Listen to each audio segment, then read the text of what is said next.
Suivons toujours le sens de l'eau pour notre séjour en Charente-Maritime. Cette fois-ci pour une pêche à la truite à la cuillère. Alors Alex, ce matin on va essayer de se tenter quelques petites truites. Eh ben, j'espère que ça va être, qu'on va être efficace. Bon, j'aimerais que tu me parles un petit peu de la truite. Alors bon, la truite, bon, comme tout le monde le sait, c'est un poisson qui vit dans des eaux assez pures quand même. On ne peut pas en mettre n'importe où. Et donc ici on a la chance d'avoir une qualité d'eau assez bonne. Et ça nous permet d'avoir une bonne population de truites. Donc ici on a essentiellement de l'arc-en-ciel. D'accord. Mais tu pourrais y mettre, je suppose, de la truite fario ou du saumon de fontaine. Également. Bon, le seul problème qu'il y a, c'est le saumon de fontaine, par exemple, supporte moins la chaleur. Donc quand on arrive en été, c'est moins supportable pour le saumon de fontaine. C'est pour ça que la truite arc-en-ciel est plus résistante. Et bon, nous, on a la chance d'avoir une profondeur assez importante dans les étangs, ce qui permet d'avoir toujours une couche d'eau qui est toujours à bonne température pour que les truites puissent bien évoluer et que ce soit bien à l'aise dans nos étangs. Voilà. C'est la question que j'allais un peu te poser parce que bon, on sait que c'est un poisson qui évolue surtout quand les conditions climatiques sont, comme en ce moment, assez fraîches. Dès que la température se réchauffe. C'est peut-être même un peu frais là. C'est même un peu, oui, un peu frais. Même un peu frais. Mais donc, il faut quoi? Il faut des étangs suffisamment profonds ou des apports d'eau? La profondeur est assez importante justement pour garder la température de l'eau n'est pas jamais uniforme. Il y a une couche supérieure qui est assez chaude. Bon, l'été, quand ça monte jusqu'à 35 degrés, parce qu'il ne fait pas toujours froid. Hein. Tant mieux. Donc quand il fait 35 degrés, mais forcément la couche supérieure de l'eau monte. Alors bon, ça peut monter jusqu'à 22. Et après en dessous, on a une couche qui reste à 16 degrés, 16-17 degrés. Et là, bon, ça c'est la température où la truite se porte très bien. Ouais, ça marche pas. Alors tes étangs, ils sont alimentés comment? Par l'eau de pluie uniquement?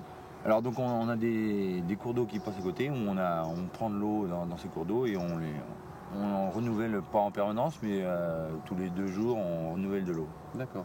Donc vous faites un système de pompage? De pompage, oui. D'accord. Ça permet d'oxygéner l'eau en plus. C'est ce que j'allais dire, l'avantage c'est que quand tu apportes de l'eau, ça fait un renouvellement qui oxygène l'eau. Donc je suppose que les poissons ils doivent des fois être au pied de cet oxygène qui arrive. Souvent, oui, mais on essaie de ne pas le mettre la journée, on le met la nuit surtout.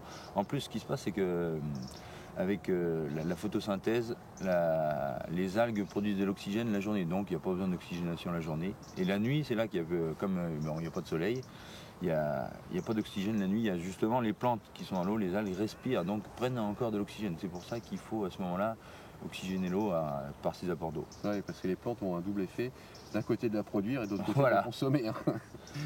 Bon, donc les truites, je crois qu'on les appelle aussi des poissons pilotes au niveau des rivières ou des étangs. C'est des poissons qui ne vivent que si on a une très bonne qualité d'eau.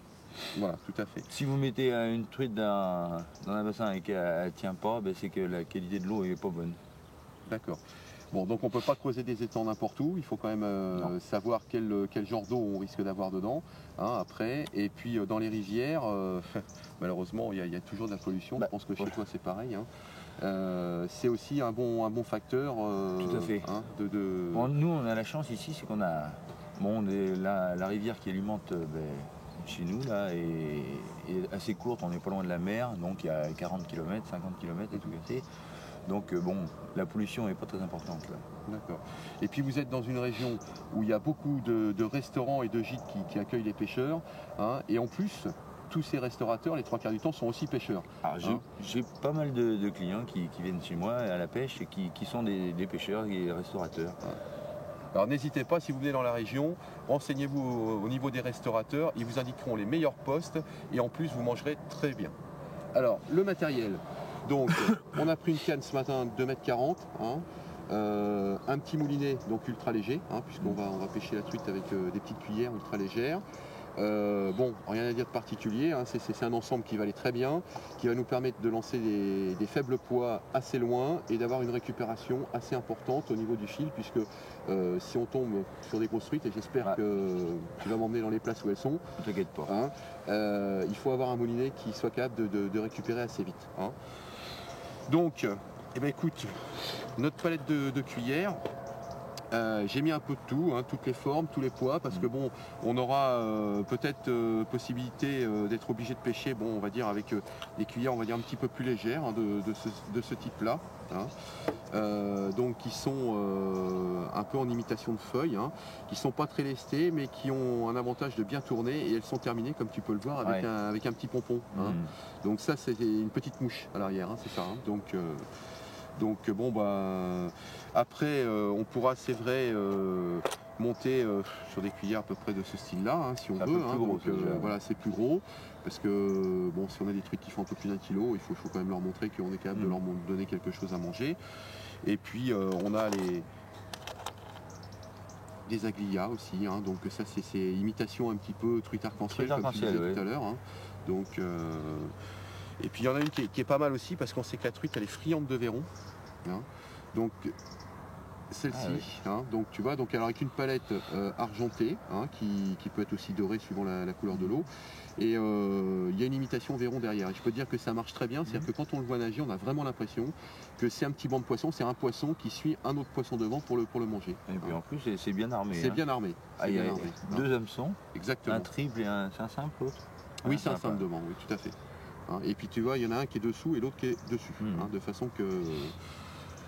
Voilà.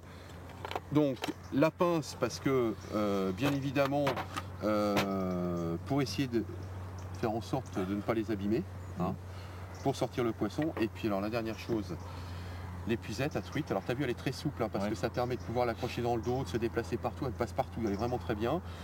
Ça, donc le petit renfort pour l'accrocher à la ceinture. Donc au départ, c'est une épuisette, pardon, pour prendre des truites quand on pêche dans l'eau. En rivière. En rivière avec les cuissardes. Mais on a la possibilité aussi de la prendre de rive, parce que, regarde. Ah oui. Ça j'aime bien, ça j'aime bien. Parce que c'est vrai que quand on a un beau poisson et qu'il faut aller le chercher, bah, on gagne tout de suite un petit peu de plus, et souvent c'est pas négligeable. Puis devant les copains, c'est impressionnant. Ah, t'as vu ça un peu? Ah, j'étais sûr que ça allait t'impressionner. Bon, eh bien écoute Alex, on a tout ce qu'il faut? Bah, il n'y a plus qu'à y aller, hein, je crois. Bah, je crois que ouais, on va aller les tenter, hein. Et puis, je te dis un gros merde. Bah oui. J'espère que ça va marcher. Allez!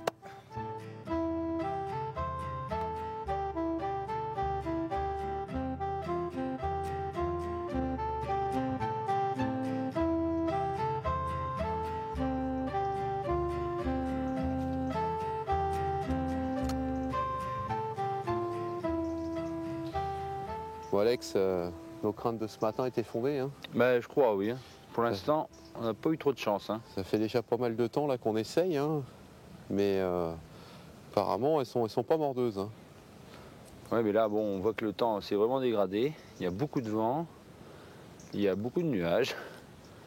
Le temps, quand il change d'un seul coup comme ça, c'est jamais trop bon. Oui, je crois que quel que soit le poisson, hein, la truite en fait partie, mais... Et pourtant, on en a vu quelques-unes, hein, quand même, hein, qui se sont mises en action, hein, mais apparemment pas suffisamment pour les tenter. Alors toi, j'ai vu que là, tu avais pris la grille à saumon, hein, c'est ça, hein, c'est pas mal ça. Hein. Et avec ça, même pas une petite touche. Non. Ça reprend vraiment un peu les couleurs de la truite arc-en-ciel. Oui, tout à fait. Ouais. Merde. Et puis la petite bague orangée donne aussi un soupçon de couleur, hein, supplémentaire. Écoute, moi, tu vois, j'avais mis une blanche là. Je vais essayer de... J'avais mis une aglia avec des points bleus, moi. Tu vois? Ah oui. Et malheureusement, j'ai l'impression que... Je vais essayer de mettre quelque chose d'un peu plus coloré, un peu plus fluo, tu vois? Et puis plus petit, parce que des fois, le fait d'avoir une cuillère un peu plus petite peut peut-être te permettre de... Écoute, moi je crois que je vais changer également. Hein? Je vais essayer de prendre du sombre, moi. Eh ben écoute. De toute façon, quand c'est comme ça, faut tout essayer. Ah bah, je crois que... Hein, on n'a pas le choix. Eh oui, la pêche est une école de patience, tu devrais le savoir, Philippe. Ah, c'est vrai, ce jour-là, j'étais pas là. Tiens, mais tu sais pas, t'es à côté de la boîte, tu vas m'en sélectionner une. Petite noire comme ça. Voilà. Tu vois un peu. Oh, ça me paraît bien, ça nage bien. Ouais, je crois que ça devrait... L'eau est un peu plus sombre, alors peut-être que... Écoute, hein, sait jamais. Qui ne risque rien. N'a Voilà. rien. Tu vois, j'ai gardé quand même un petit peu de blanc. Mais tu vois, celle-là, elle est un petit peu plus fluo. Je pense qu'elle va peut-être donner des... Comme l'eau est moins claire, ça peut arriver à faire quelque chose. Et puis j'ai pris une taille en dessous. J'avais une numéro 2, j'ai mis une numéro 1. Allez.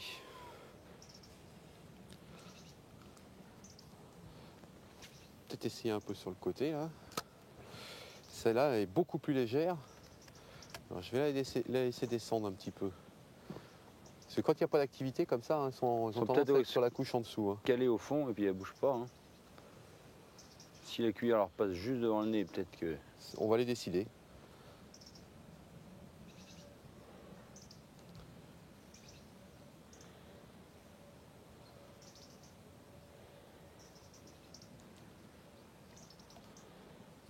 Pourtant, on nage bien, regarde. Hop, bah, il y en a une qui vient de passer là. C'est vrai? Oui, oui. Quand j'ai secoué ma cuillère, ça, il y en a une qui vient de passer juste devant. Ils là. sont peut-être le long des bords. Hein. Tu vois, moi, c'est peut-être un peu petit, mais je pense que ça ressemble à une sorte de petit verron, tu sais.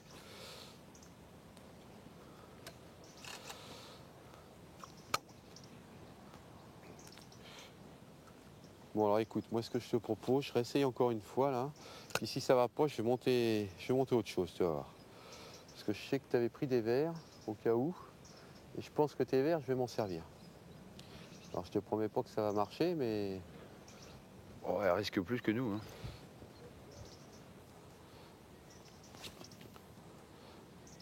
Bon, je vais ranger ma cuillère. Mais écoute, moi je continue comme ça. Tu vas voir. Continue comme ça. Je vais monter un petit truc. Si ça pouvait nous arranger le coup, on passerait une meilleure soirée. Mais bien sûr, tu as raison, Philippe. Il ne faut pas être plus royaliste que le roi. Alors, Je te rappelle tout de même que l'émission s'appelle La pêche à la truite à la cuillère.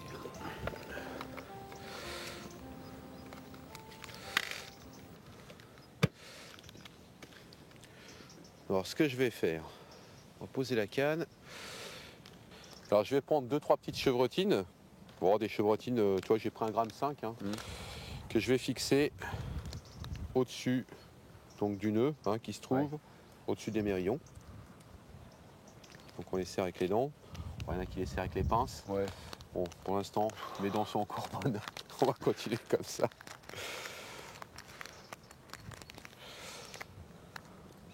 On l'a une.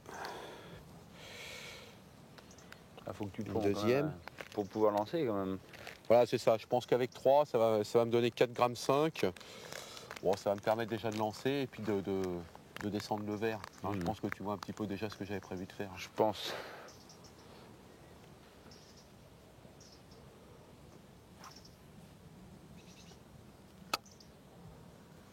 Ils sont peut-être le long quand même. Hein. Tu arrives à lancer avec quand même des bonnes distances. Oui, oui, oui. Oh, il faut faire attention. Je te dis, c'est surtout à cause du verre parce que Faut pas en le perdre. forçant, tu arrives à lancer beaucoup plus loin. Mais c'est toujours pareil. Il y a quand même un verre après. Si tu le coupes, bon, il faut en mettre d'autres. Il va pas pêcher parce que bon, s'il est coupé en deux, fatalement, il va pas pêcher. Donc, il faut quand même prendre des précautions quand on a des aiges vivantes. Hein.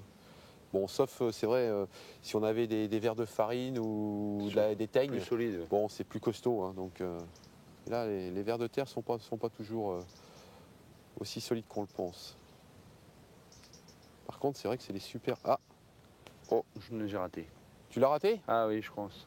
Oh, Alex, c'est pas bon ça. Alors moi, tout à l'heure, toi là, allez, on va vraiment avoir une soupe T'es à un la peu plus grimace loin, là. ce soir, hein, je te le dis tout de suite. Hein. Vraiment la soupe à la grimace. Hein. Bon, tiens, puisque c'est ça, je vais pêcher juste où tu l'as raté, tu vas voir. Moi, avec le ver de terre, elle va me prendre ça.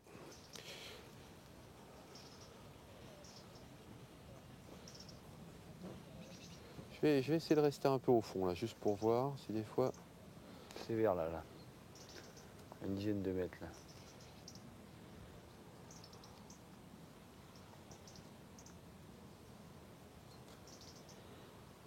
Je crois qu'elle a dû se faire piquer un tout petit peu quand même. Ah ouais, parce que tu vois, elle n'a pas pris le verre. On a peut-être été trop vite. On recommence. Bon, bah écoute, hein, je crois que ça va pas être pour aujourd'hui. C'est dommage parce que là, je t'avais fait voir ce matin, j'aurais apprécié faire ça. Oh là.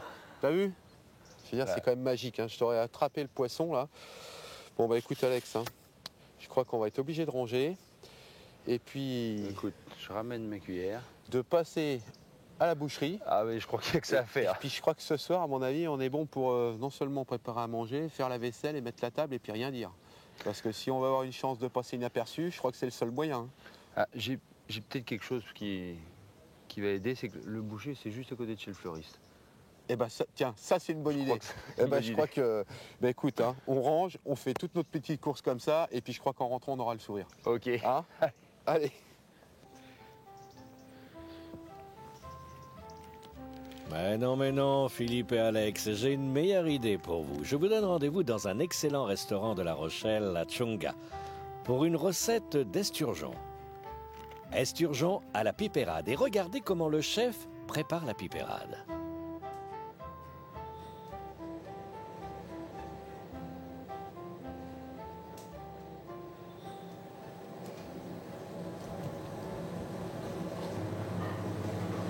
Donc tout d'abord, ce qu'il faut, c'est découper.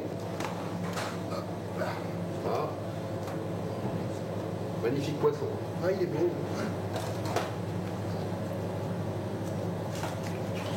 Sur les vivants. Alors donc pour le découper, apparemment tu passes sous les ouïes, hein, c'est Oui, ça? oui, c'est plus facile pour après arriver à remonter et couper l'arête. Hein. D'accord. Ici. Ensuite, il faut le vider.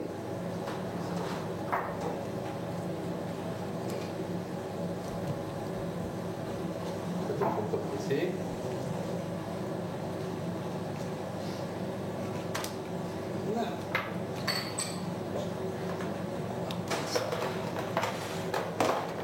Tu me dis hein, si tu as besoin d'un coup de main. Oui. C'est un mâle ou une femelle? Un mâle. Un mâle.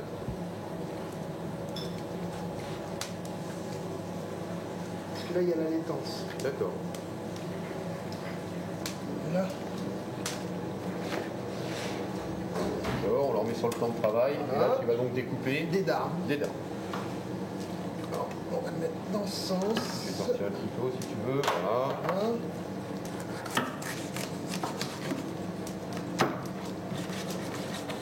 Faut quand même un bon couteau. Hein, Ah, parce que faut ça- un couteau qui coupe bien. hein, tu parlais d'arête tout à l'heure et c'est osseux, La hein, peau. c'est ça. Hein, c'est La c'est peau un aussi poisson qui est est- osseux et la peau est très dure. D'accord. Très épaisse. Donc ce qu'il faut, c'est faire des dards pas trop épaisses, hein, de manière à ce que quand il grille, ça aille plus vite à cuire et que ça évite qu'il crame. D'accord.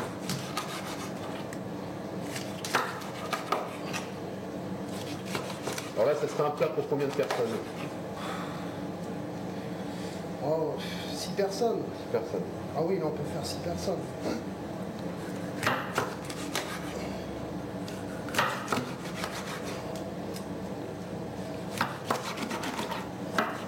On fera peut-être pas tout, hein, parce que Non, je pense que là, non, pour non. 6 personnes, ça va faire beaucoup. Ouais, hein. ouais, ouais. Donc Alors, après, ce c'est qu'il là, faut, voilà. les mettre dans l'eau vinaigrée. D'accord. Donc on va le mettre dans l'eau vinaigrée. Voilà. Alors Marc, ça y est, le poisson est dans l'eau vinaigrée Oui. et on va le laisser donc pendant combien de temps? Un quart d'heure à peu près. D'accord. On attend ou on prépare autre chose? Ben, on va faire la piperade en attendant. Ah bah oui, Alors pour la piperade, des poivrons frais, d'accord. un rouge. Alors un rouge et un vert obligatoirement ou... Bah, s'il n'y a pas les couleurs différentes, soit du vert, soit du rouge, mais c'est mieux. C'est mieux. Pour la couleur de la sauce, c'est mieux. D'accord. Donc nous allons les griller au feu de bois.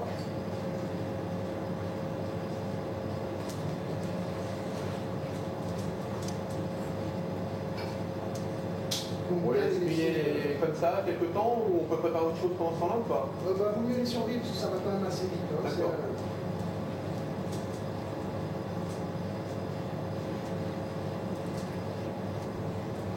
De manière à ce que la peau s'enlève.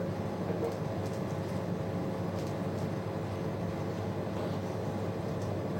Bien noirci déjà. Hein. Ouais, il faut qu'il soit noir comme ça.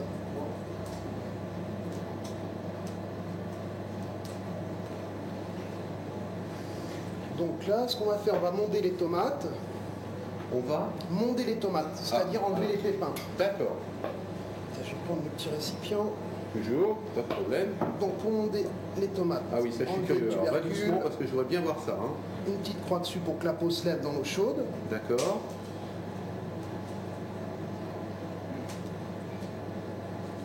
La croix derrière. Dessus. Hein. D'accord.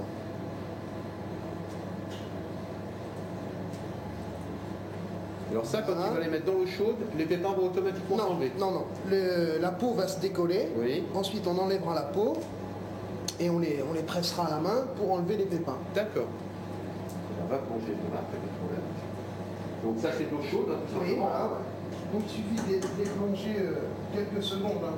Donne-moi l'assiette. Je Voilà. pas bon parce que je pense que là, ce coup-ci. Oui, normalement, il doit être bon. Calme, par contre.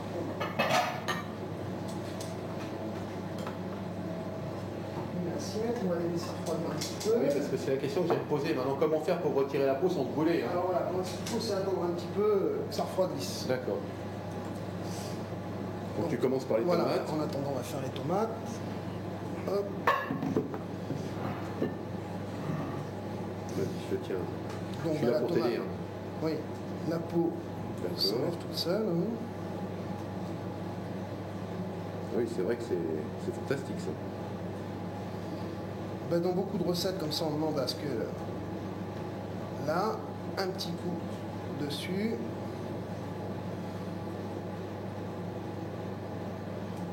Et là, tu as vraiment fait sortir tous les pépins. Oui. Mhm.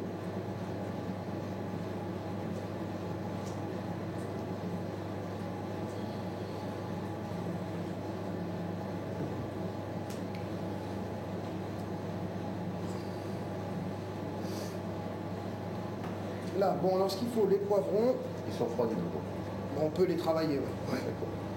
Pardon. Alors, moi, Donc, bah, découper on va doucement pour pas te brûler ni te couper. le derrière du poivron, hein, Ouais. et la peau bah, part toute seule. Hein. Ouais, tout à fait. Elle a brûlé, donc Par en fin de contre- compte, elle tombe toute seule. Pour quelqu'un qui n'est pas habitué, il faut quand même attendre un peu plus longtemps. Hein. Oui, parce que là, j'ai l'impression que c'est chaud. Ouais, ouais, ouais, ouais. Donc là, on va le poser là.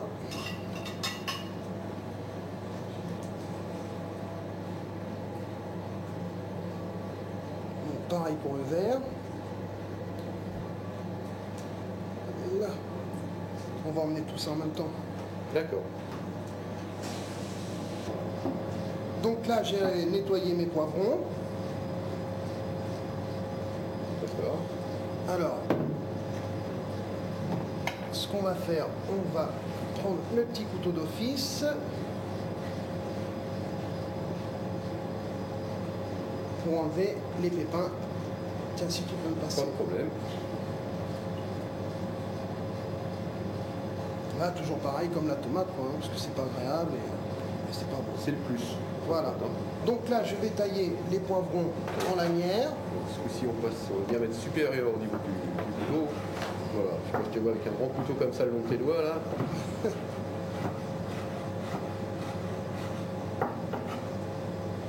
D'accord, donc des petites lanières. Hein. Oui. On va les faire un par un. Ce sera plus sûr pour les doigts. Oui, je pense, oui.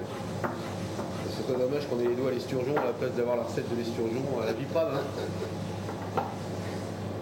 Hein. Alors, donc, pendant que j'ai le couteau de chef dans les mains, je vais Oui. écraser l'ail. Ah d'accord, je pensais que tu allais la couper. Non, On l'écraser pour la mettre dedans et elle va se disperser après en cuisant.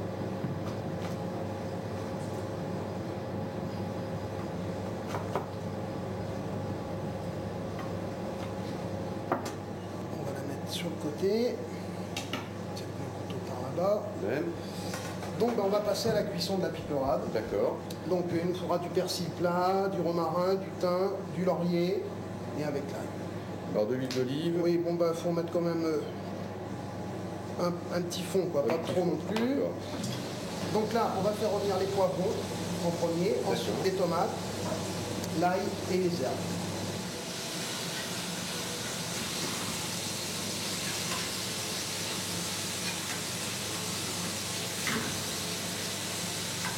Là, on va baisser légèrement notre feu. Donc là, les tomates. D'accord.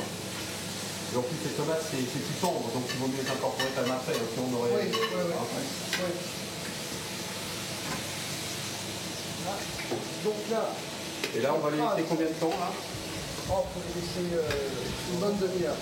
Là, sur le feu, donc les Ouais. tomates et les poivrons, une bonne demi-heure maintenant. Voilà.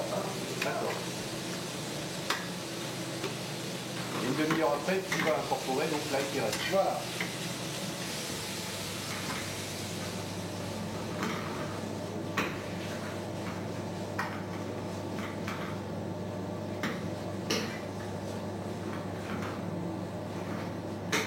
Et on va laisser cuire tout doucement.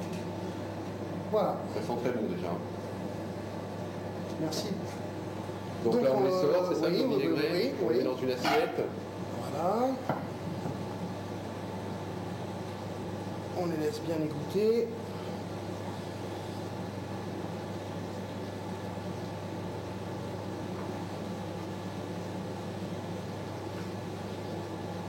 Tu vois, là on voit que la chair a commencé avec le vinaigre. Faut pas les Ouais. laisser trop longtemps. Donc qu'est-ce qu'on va leur faire à ces morceaux d'esturgeon? On va les griller tout simplement, au feu bois.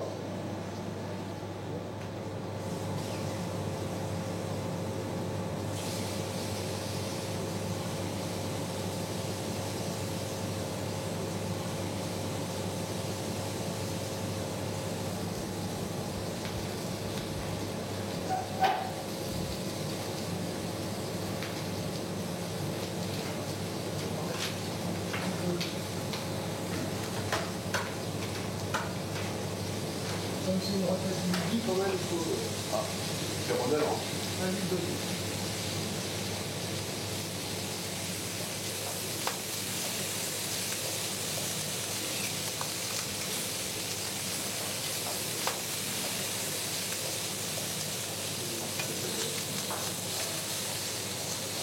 Ouais, ça va être cuit, hein.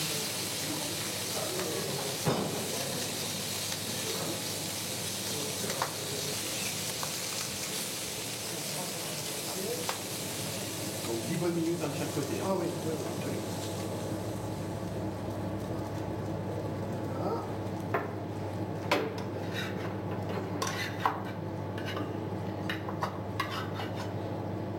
Le petit coin au milieu.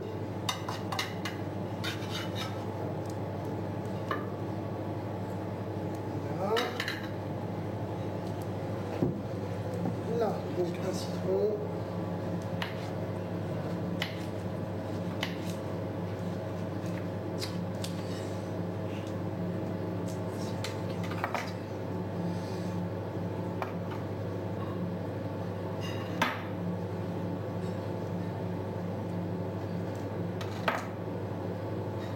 Voilà. Bon appétit, Philippe. Merci beaucoup.